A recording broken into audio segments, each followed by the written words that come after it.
Hey, I just want to encourage you, if you call LifeBridge home, if you're ever wondering, hey, do I want to come to the 9:30?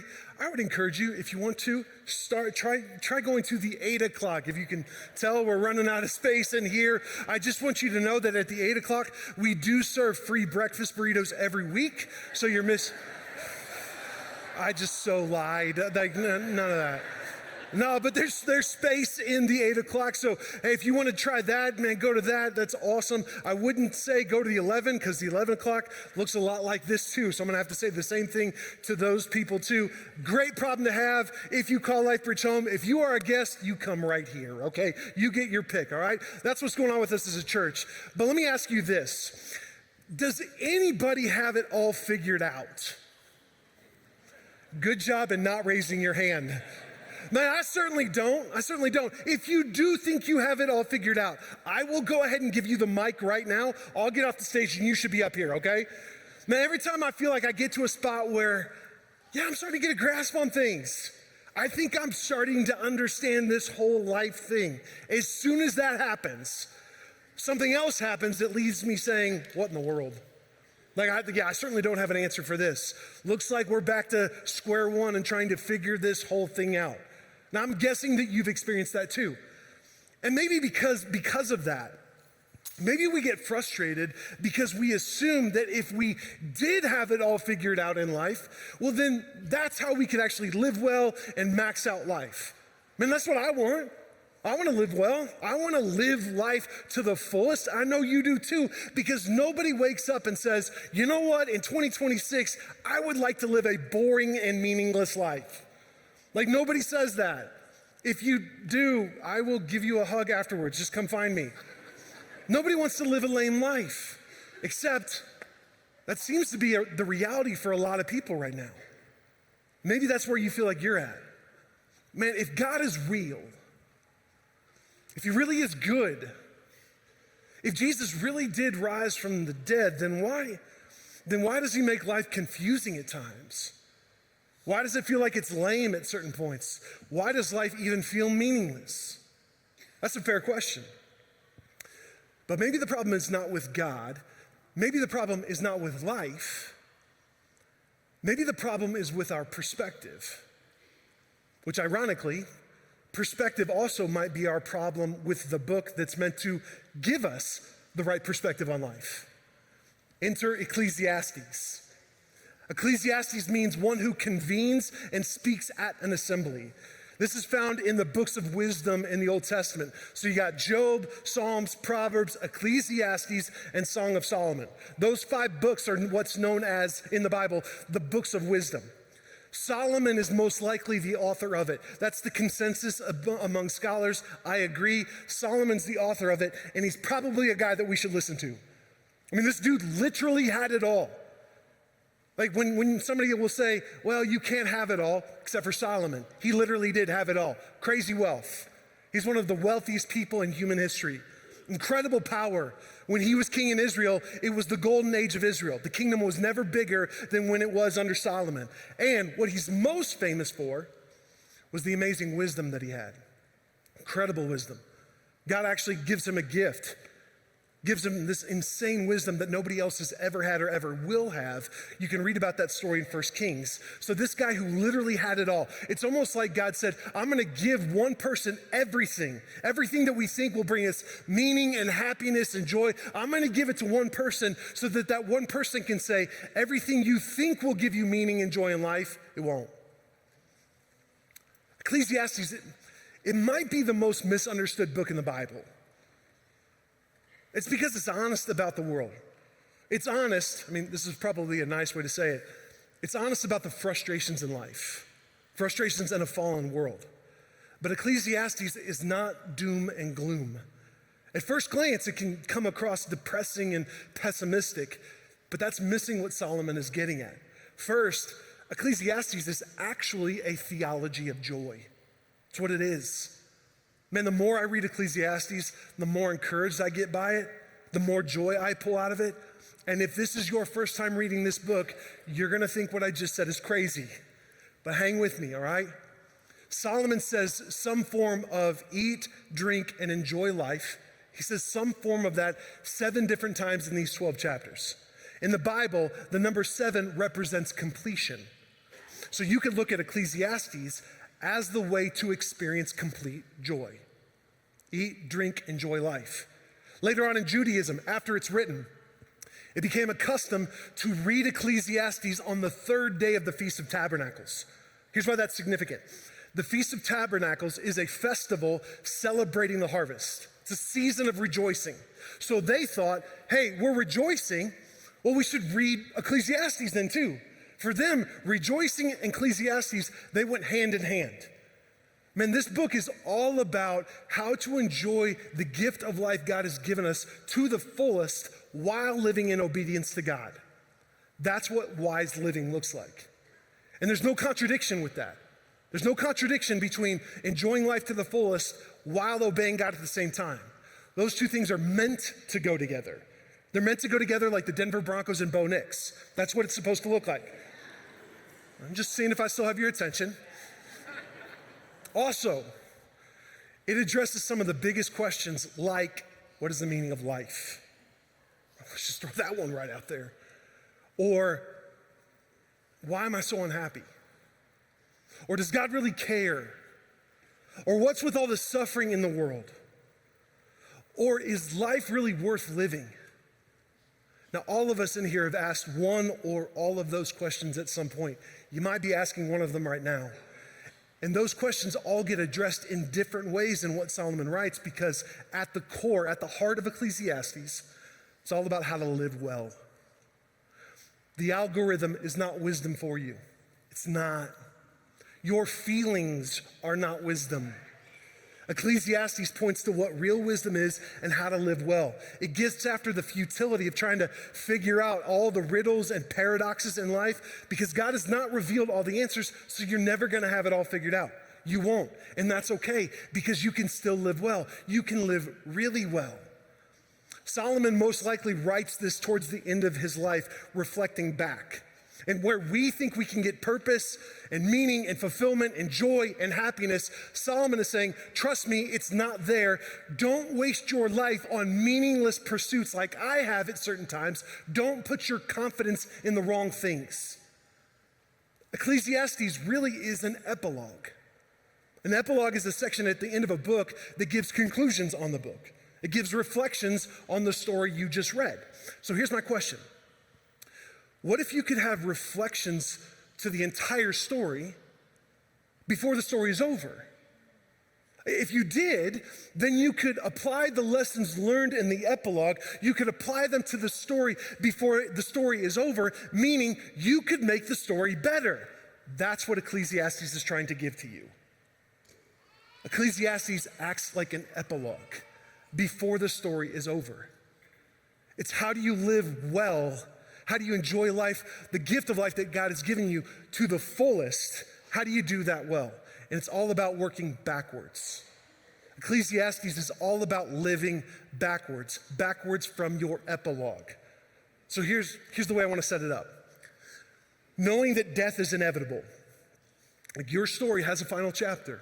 It does. Knowing that death is inevitable, that's the starting point to actually living well, living with wisdom, and truly enjoying life. Here's how Solomon starts it. Chapter 1, verse 1. These are the words of the teacher, King David's son, who ruled in Jerusalem. Everything is meaningless. It's a great start right there. Everything is meaningless, says the teacher, completely meaningless. What do people get for all their hard work under the sun? I was going to answer that question.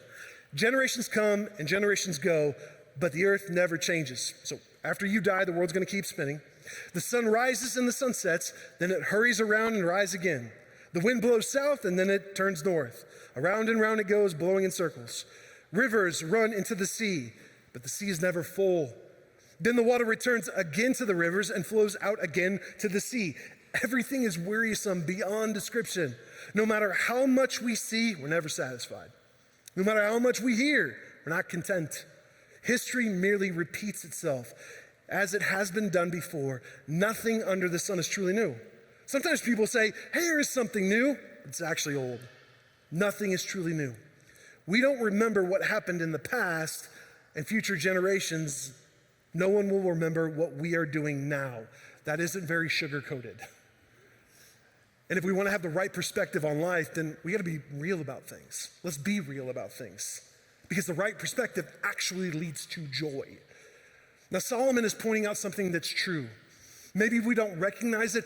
Maybe we don't want to recognize it.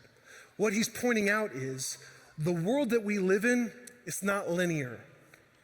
The world's not just traveling down a linear line. No, it's cyclical. The world we live in has a cycle. The sun, every day, it chases its tail. It rises, then it sets, repeat that cycle. The wind blows to the south and back up to the north. Rivers flow into the seas. The water evaporates, it rains, the water ends up back in the rivers, which just flows right back into the sea again, and yet the sea is never full, meaning the cycle never ends. Creation is just an illustration there. He's talking about the cycle that all of humanity is in. Here's the cycle. Be born, live life, die. That's it. That's the cycle, then repeat. And there are so many people that will spend their entire lives trying to break that cycle, trying to come up with something new to end the repetitive cycle in our world. There's even a very popular slogan that goes along with trying to break the cycle in the world that we live in. Here's the slogan. You can change the world. Which sounds awesome. Man, I'm in, that sounds good. Let's change the world, right? But there's two questions with that. Number one, is that really possible? And two, do we really want to change the world, or are we after something else? Now, personally, I am the glass is half full kind of guy. That's who I am. I'm certainly not a pessimist, and I'm definitely not a cynic. And for all of you that are like me, we can also be a realist with that. And the reality is, this is what the beginning of Ecclesiastes is trying to point out. The reality is, to change the world, that sounds like a great and admirable endeavor. But we cannot change the cycle of the world we live in. Here's my point. Just think about something like fashion, style, fashion. Fashion is cyclical. And you know how I know this? Because the mullet has somehow come back. My business in the front, party in the back. Like I didn't see that one coming. And if you're rocking the mullet right now, more power to you. Keep going. Nobody likes a quitter, okay? And actually, if your husband or your son has a mullet, if you as a lady have a mullet, I'm not even going to go there.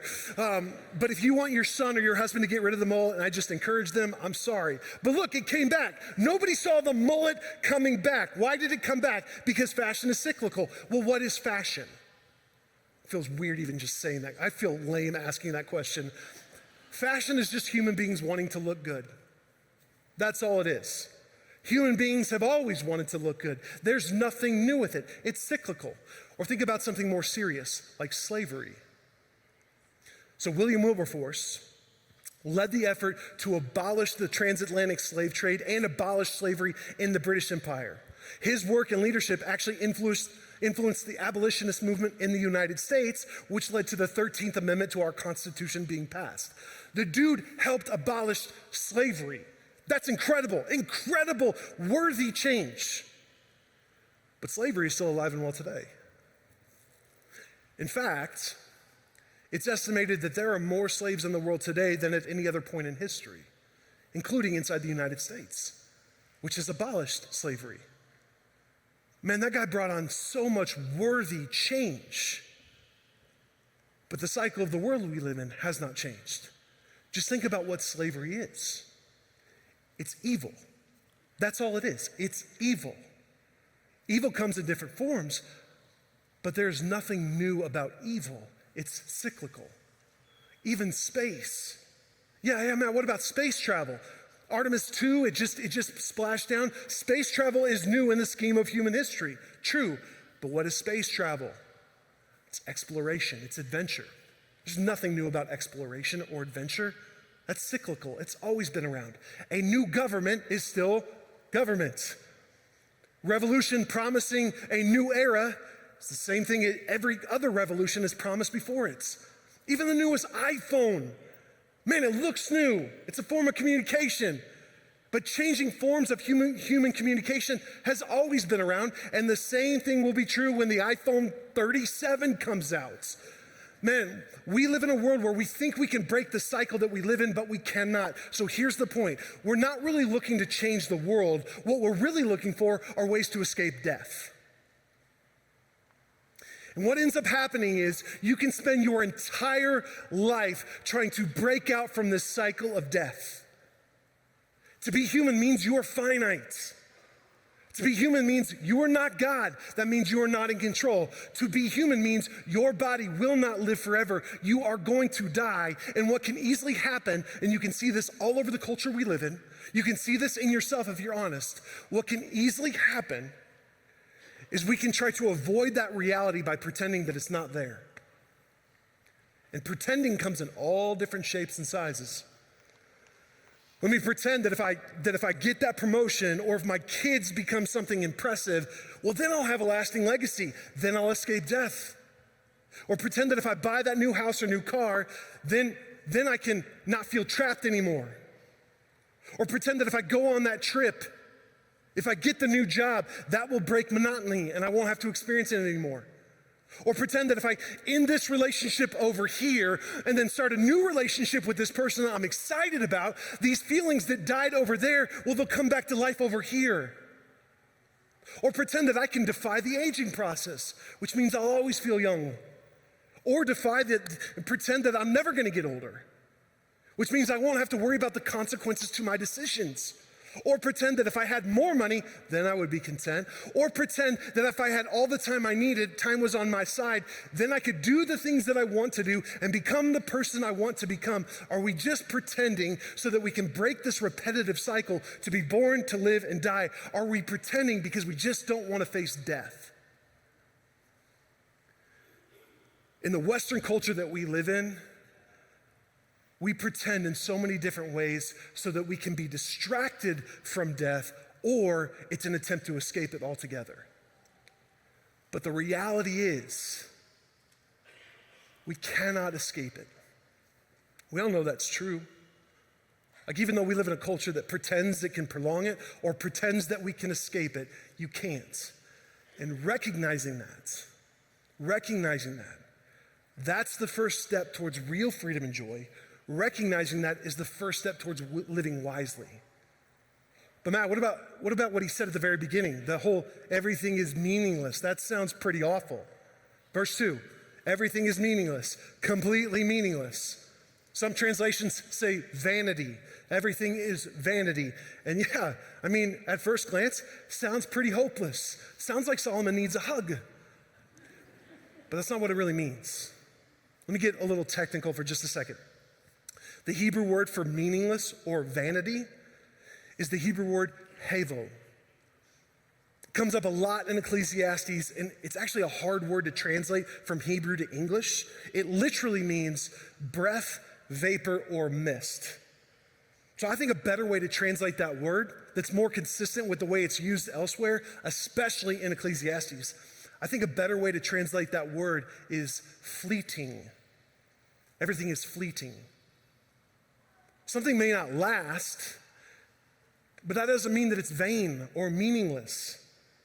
I mean, just think about flowers in the springtime. I don't know if we're in spring or not right now, but let's just think about a traditional springtime. Flowers in the spring, they are fleeting, they're havel. But that doesn't mean that they're meaningless. The beauty of a flower in bloom is meant to be enjoyed in that moment. That beauty is meaningful. But if you think that those flowers are always going to stay in bloom and that they're never going to wilt, well, I mean, then you're going to be disappointed and disillusioned when that expectation is not met. The same thing is true for a sandcastle. They're fun in their moment, but they're eventually going to be gone when the tide comes in. Sandcastles are havel. They're fleeting. That's what life is. Life is havel. It's fleeting, but it's not meaningless. Solomon's dad, King David, he tried to reiterate this when he wrote Psalm 39. He said, Lord, remind me how brief my life, my time on earth will be. Remind me that my days are numbered, how fleeting my life is. You have made my life no longer than the width of my hand. My entire lifetime is just a moment to you. At best, each one of us is but a breath. Think about smoke. Like if I light this candle and I blow it out, that's gonna be weak. If I blow it out, there's gonna be a puff of smoke, right? How long is that smoke gonna last? You may not be able to see it in the back, but it's quick. It doesn't last very long. Man, the smoke, it is real. It's physical, you can see it. If you're down here, you can probably smell it, but it doesn't last. At the same time, it's elusive. If I try to grab it, I can't. If I try to put some of it in my pocket, I can't. I can't save it for later. In fact, the more I try to grab the smoke and control it, the quicker it disappears. That's what life is like. Life is like smoke. It's real, but you cannot control it. It goes by very quickly. And if you want to deny that fact, if you want to try to control it, if you want to think, no, it's going to last forever, that's when life becomes pretty depressing and scary. So since life is like smoke, then how should we live? Here's the truth. Only when you're prepared to die can you really learn how to live. That's what Ecclesiastes is getting after. Death is inevitable for all of us. So living in the light of your own death allows you to live freely, with wisdom, with joy, with generosity. The amount of good things in your life will be dependent upon your ability to notice them. And acknowledging your own mortality gives you the perspective, then you have that perspective. You can enjoy the little things in life in really deeply profound ways. Or think about it this way. Recognizing mortality gives you the ability to recognize beauty. The beauty of a sunset over the mountains. The beauty of a deep belly laugh with a baby. Spouses making love. The euphoric taste of rich food and good wine. The pleasure of a hobby with a good friend. You can see and experience that beauty when you accept your own mortality. Man, the joy of that moment can be had by you when you recognize that that moment and you yourself are both smoke. Living in light of your own death gives you the ability to notice and enjoy the good things in life that God has given us. So how do you do that? Well, there's only one thing for certain in your future, your own death. So work backwards from that point. Everybody's gonna die, but are you ready to die? That's the question that Ecclesiastes is asking. Are you ready to die? And it's not a morbid or depressing question. Actually, it's a wise question. Like, I know that my death is coming. I don't know when, but it could come at any time. I could die today. I don't want that to happen. I don't want to die. No, I want to keep living, but I know that my death is eventually going to come, so I want to be prepared for it. That way I can live with wisdom until it comes. You can tell who is not ready to die. You can tell if they're pretending, if they're trying to break the cycle, if they're putting their hope and confidence in all the things of the world instead of Jesus. If you want to live well with wisdom, reverse engineer your life from your death. Or think about it this way. Are you more focused on building your resume or building your eulogy? Are you more concerned about what's on your resume? Career, portfolio, achievements, wealth, stuff. Are you more concerned about your resume, or are you more focused on what will be said at your funeral? Because those are two very different ways to live. Very different ways to live. Your resume is not going to matter on your last day. I have officiated a lot of funerals over the years. Never once have I heard a resume read. Not one time. In fact, I've officiated some funerals for people that are very impressive by the world's standards. People that have a long list of accomplishments and achievements, incredible wealth, people that run in circles with famous people. And those funerals have this feeling of depression in them. Like, you can feel it, it's eerie. And the reason why is they did all these impressive things by the world standards. They had it all, almost like Solomon, but when you get to their funeral, nobody has anything good to say about them. It's depressing. You can see the relationships are in shambles. And then I've officiated funerals for other people. You would have no idea what their names are. In fact, they are so easy to overlook in the world. Nothing impressive about them, and yet their funerals are packed. Yes, there's sadness, there's grief, because grief is the price of love. Grief validates love, but at the same time, there's joy there. There's hope. People won't stop talking about them, all the good things they have to say. Nobody's gonna talk about your resume on at your funeral. Nobody's gonna talk about your career or your money. Nobody's gonna talk about the house you built or the businesses you started. Nobody's gonna talk about the trips you went on or your golf handicap. Nobody is even gonna talk about your failures or your successes. Like, having a great resume is a great thing. I wanna have a great resume, but nobody's gonna care on your last day. Do you know what they will talk about at your funeral? They'll talk about your relationship with Jesus, if you had one. They'll talk about how you lived well, if you did. They'll talk about your character, if it was good. They'll talk about how you blessed all kinds of people. They'll talk about how you sacrificed and served for others. They'll talk about how you were generous. They'll talk about your sense of humor. They'll talk about how you served and didn't care. You led by example. They'll talk about how you invested in other people without any expectation at all of getting something in return. What matters, what we should talk about today is what will matter on your last day. What matters on your last day is what should matter on this day. A few years ago, actually it was a number of years ago, I was having coffee with a mentor of mine, and he said, "Hey man, I want you to do something. I want you to write out your own eulogy." And I was like, "That's weird." And he said, no, I'm serious. I want you to write your eulogy right now. And then I want you to see if the way you're living right now matches up with your eulogy. The way you're living right now, would it lead to the eulogy you want? So I want to pass that on to you.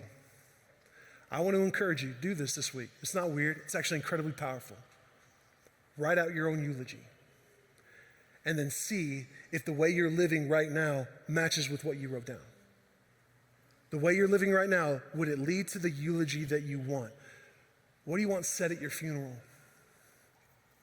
That's how to live wisely.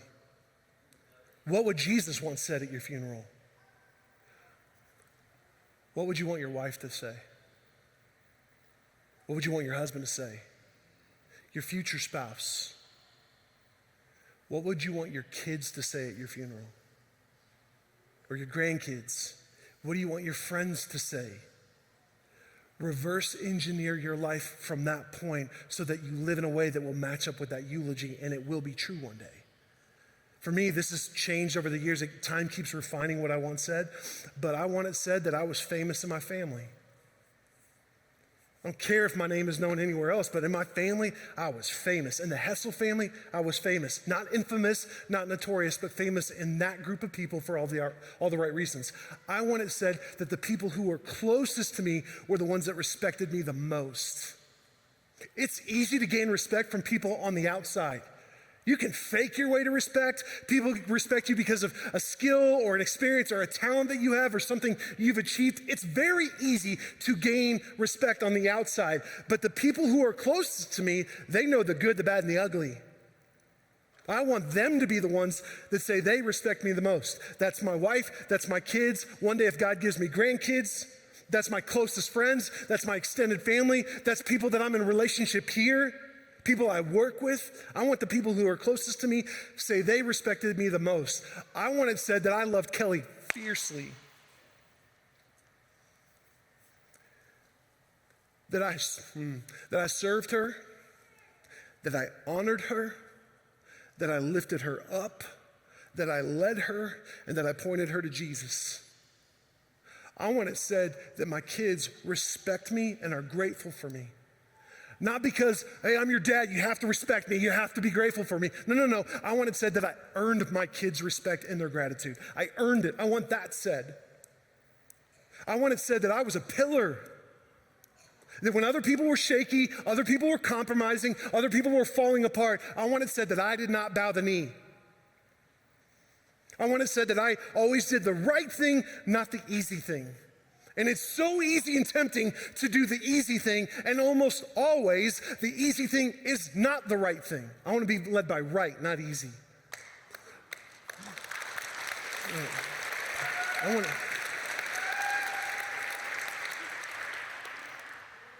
want it said that I was courageous and faithful, that I was bold, that I was strong, that I was courageous and faithful in the right way, courageous and faithful to the gospel, to the truth, courageous and faithful to our church, courageous and faithful to my family and my friends. I want it said that my fruit was growing on other people's trees, meaning I invested in other people, that other people were better because they were around me. I don't think that's the case right now, and I'm not asking you to come tell me that. I want to live for that today and then tomorrow and the day after that. I want my fruit growing on other people's trees. I want people to be better because they were around me. And most of all, I want it said that Jesus was my first and ever increasing love. What do you want said at your funeral? And are you ready to die? Because if you are, now you can live wisely. If you are, you can enjoy life to the fullest. You're not gonna have it all figured out. You're not gonna have all the answers. That's okay, but you can live well. You can live to enjoy life to the fullest. You can live in a way that honors and glorifies and obeys God all the time. That's Ecclesiastes. So today, we're starting a series walking through Ecclesiastes. Let's look at the epilogue so that we can live well. Let me pray.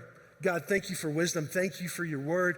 Thank you for telling us in Proverbs specifically that wisdom is more precious than any kind of gold or silver. Thank you for directing us to that. I pray, Father, that you would open our eyes to your wisdom, not worldly wisdom, but to your wisdom, that you would give it to us. The wisdom that you used to create the world, the wisdom that you used to send your son Jesus to die on a cross and then resurrect from the dead so that we could have salvation and redemption. Give us that wisdom. I pray that our church, we would be a church that just generously gives wisdom to other people. That we seek it out, that we understand it, that we use it. That we're hungry for it because it's a gift from you. Father, would you open up our eyes to Ecclesiastes? Would you let us understand it? Would you speak to us in a way that only we as each individual can understand? Would you write your word on our heart and our minds? And would you let us live out Ecclesiastes? Thank you for it. It's in Jesus' name we pray. Amen.